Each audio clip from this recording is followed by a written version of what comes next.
روان یو ملګرو حشمت والی ته یوه کښتۍ رانه هغه مخکې روانه ده او ورپسې زه روان یم دا ملګري ولیدي یوه نیمه ګنټه سفر هم وکړو یو دا دی اوږده دی یو هغه دی چې شکار د شپې د شپې د ځان سیټ کوي یو دا ځوان اوږده دی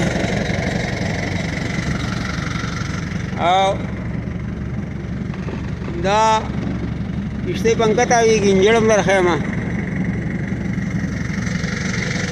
دا خو جواز ولاړ دی